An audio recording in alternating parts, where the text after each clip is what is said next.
This is Dr. X.H. Balthazar. I am broadcasting once again to present my findings from the world of the uncanny. There are no new updates from my previous transmission regarding Slaughterhouse Canyon. Geologists have been employed by leaders of the Historical Society in order to uncover the reasons why echoes seem to travel in a circular motion back to the origin of the source. This week, I have a frightening tale for you all. I have been contacted by a listener of my transmissions who has quite the story to tell. He asked me to meet him in his hometown, which shall remain confidential due to his wishes. There, I met a man who began to describe to me a local legend of his town that many people have not heard before. To be brief, the story describes Charlie, a teenager at the time, who had an incident in a banned section of the town's forest. There are laws written into their constitution prohibiting anyone from entering the forest. There is also a curfew. If people are found to be outside their homes later, they will be imprisoned immediately and face up to a few $1,000s in fines. It's quite the harsh punishment. There are citizens who can attest to the legitimacy of this implementation. Citizens like Charlie. I shall play the interview for you now. I've edited the tape to make sure that all of the specific information regarding place and persons are blurred from the record. I'm sitting here with in. The time is noon on November 13th. 1956. Where do you want me to begin? With the history of the legislature. Okay. Growing up here, a lot of the older townspeople have always talked about the horrors of the night. My mother would always say to me, nothing good happens after sunset. Has your family always lived in this town? It's the only place they've known. I myself was able to break free from the hold of this place, but found myself drawn back. I don't know if it was fate or something in my blood, but I'm here for good, whether I like it or not. I see. What are you going to do, right? Well, when I was a kid, I hated it here. I couldn't wait to get out. I rebelled against anything my parents said to me, the rules that this town seemed to force on us. Many kids feel the same way, but few went against the law regarding the curfew. I think many kids knew that it was a massive fine to their families and didn't want to see the future work being indebted to the town. How did you feel? I thought it was bullshit. I thought everyone was full of shit and these rules were pointless and ancient. I really wanted to see them try and tax my family. I wasn't one to back down from a dictatorship, regardless of how it would affect those around me. How did you fight back? Well, I never listened to the curfew. When I was allowed to move about freely from my parents' crib, I tended to stay out later, till the stars were out. I had never seen anything to tell me that the rules were imposed had any kind of merit to them. But I was a kid. I didn't know anything. When did you first realize that something was wrong? In order to get home from school from the town center, I had to cross through the banned area, the Black Forest. Did you come through on I-87? I believe so. Then you saw them. I probably understand why they're named that way. Something in the soil of that area makes the trees grow with that pitch black bark. Not too sure why. Like I said, the Black Forest is a no-go zone. If you're caught in there, you're locked away and the keys to your cell are lost. You do not go through those woods. Being a punk teenager, I walked through there every day. That was my protest. And it was just faster to go through those woods than to bike along the highway. It was like a couple of miles if I had to go along the pavement. I thought it was stupid not to go through there. Did your parents have anything to say about this? I made sure to time my travels so my parents weren't aware of my usual routine. I'd spend some time outside walking around the surrounding neighborhoods before I headed home. I would also walk home with friends who lived closer to the road, so I might spend some time at their places in order to pass the time. The thing is with the Black Forest, it's silent. There's no chirping of birds or crickets. It's like a dead zone. Is there a reason for this? Not a natural one. What do you mean? Well, the trees don't bear any fruit. And they don't sprout any leaves. There's no way that something could be living in there. When I walked through, I would sometimes see birds in the branches. That was very rare. I would imagine they travel to a more nutritious environment close by. You're probably right. But if you walk through the forest, I highly recommend you don't. You'll notice a lot of broken branches on the floor. And you'll be thinking to yourself, what did this? Something must live here, right? The answer to those questions is the reason for all the paranoia in this town. It's an old legend that has refused to be named by any reasonable person. I'm guessing you ran into this creature. Well, one day my friend and I were walking home from town. It was a weekend, and we had ridden our bikes in to hang out at the diner with our friends. The shops were closing up and the people were hurrying to get home. It was almost sunset. I laughed at them as my buddy and I made our way to the path we'd created within the forest. We walked towards the highway on our way home. I didn't feel like biking, and there were patrols all throughout the night. We decided to hide out in the woods as each patrol car came by. It was easy at first, and we started getting closer to the forest. There was more cars positioned around the different bends and mile markers. We had to weave our way through the trees and bushes in order not to be seen. We realized as we made our way to the entrance, this would be our first night in the forest. It made our rebellion that much more exhilarating. What's the reason for the cop cars to be stationed there? I thought people needed to be inside. They're there to make sure of that. There's a large symbol that the police display on their badges and the hoods of their cars. It's to help protect them. I'll show you some of the talismans if you're interested. Yes, but continue your story. So, we made our way around the patrols and blockades and found ourselves at the entrance of the Black Forest. The sun was already down and there were a few moments left before it was going to be total darkness. My buddy looked a little hesitant to enter, but after I told him we were already going to be in trouble for being out past sundown, he walked right in. I didn't bring a torch with us because we were being dumb kids, so we had to wait a little for our eyes to adjust to the darkness. Now, like I've said before, there isn't a lot of wildlife in this forest. It's dead silent. The moment the sky turned black, it sounded like the trees were moving. The noises we heard were unnatural, and it made our bones chill. There were these groans and clicks that made it seem like the trees were bending down to inspect us. It was pretty damn terrifying. That was before we heard it coming for us.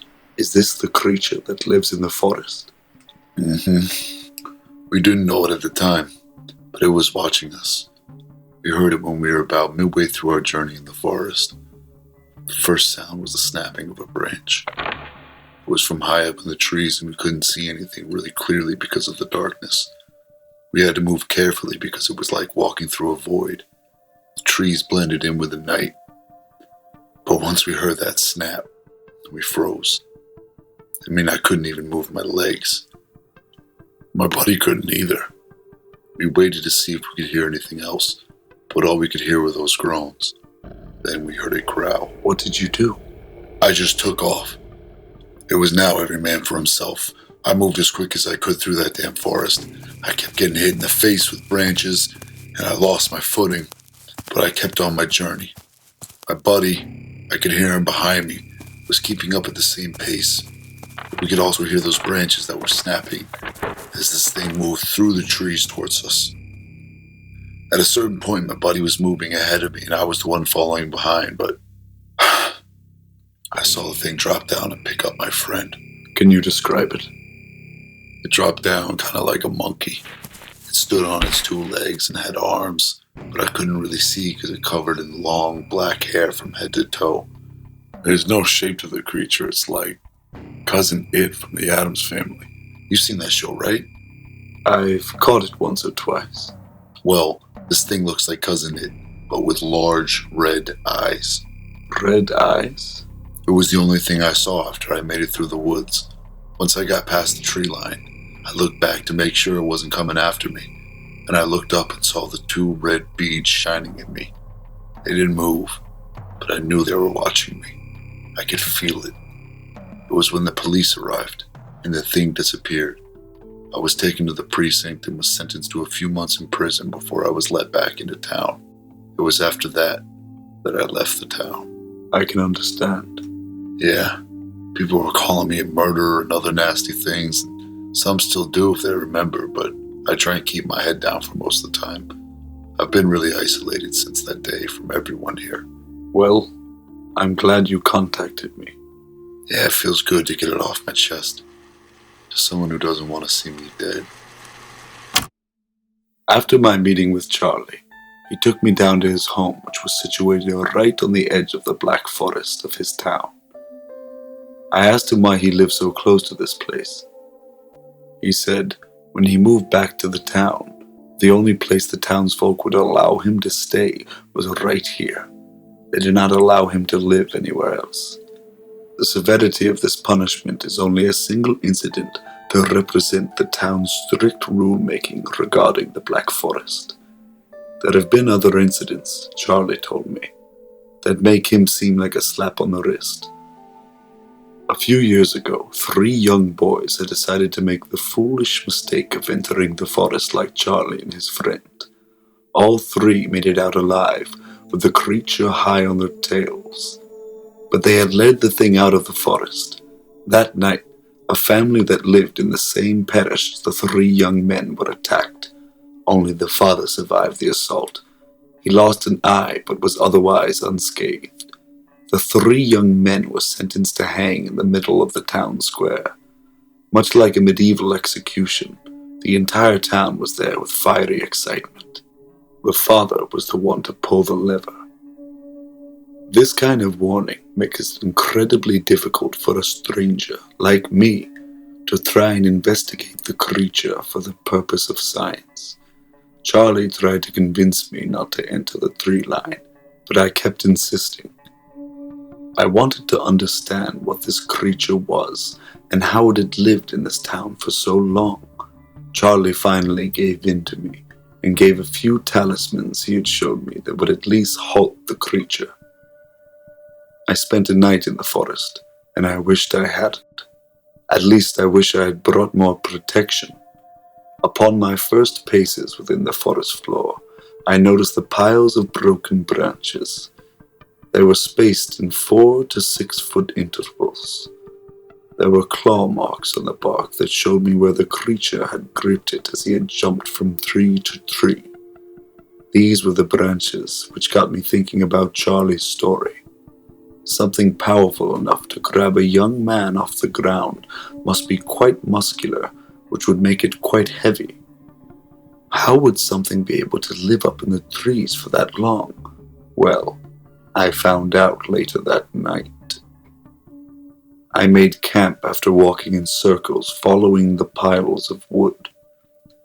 There was a clearing in the middle. I made sure the talismans given to me by Charlie were on display as the night began to overcome the day. I waited and listened to see if I could hear any sounds of the creature approaching through the crackles of the burning wood. I heard the groans and the cracks that Charlie had mentioned. It really did sound like the trees were alive, but nothing that made it seem something was coming for me. The first contact was made just a few minutes after the sky had turned pitch black. I didn't hear the creature coming. Somehow it had been able to remain quiet, as if it wanted to inspect me. However, I noticed 2 large red orbs staring at me through the darkness. They bounced in unison as the beast made its way towards me. My shock was indescribable as I saw the full figure of this creature. It was hunched over. At least that's what I assumed it to be. Like Charlie mentioned, it was covered in long strands of black hair. Its red eyes disappeared as it entered the fire's light. I caught a glimpse of its massive legs as it began to circle around my fire, watching me. I saw that it had 3 digits on each of its feet. It was similar in structure to that of a great ape's foot. but it had almost a reptilian appearance. Its arms remained hidden by its hair. I kept the talisman wrapped around my neck on display. It seemed to keep the creature at bay, but it wasn't going anywhere. After circling around my fire for a few eternal moments, the creature sank down onto its hind legs like an umpire. It sat at the edge of my camp and just watched me. It made no sounds. It didn't move once, much like me. I offered it some of my food by throwing it near its feet.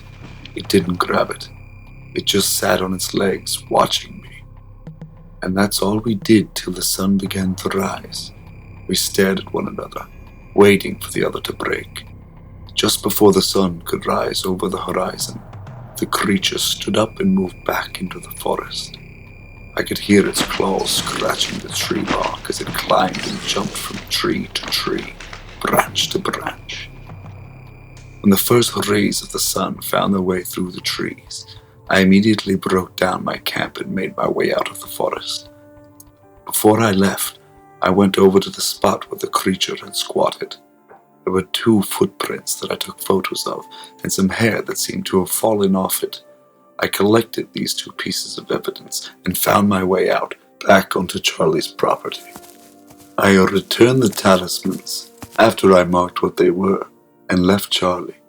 Once I made it back home, I radioed the organization and told them of my discoveries. They've already assembled a team and made arrangements with the town leadership after many arguments and financial negotiations to set up a camp within the forest.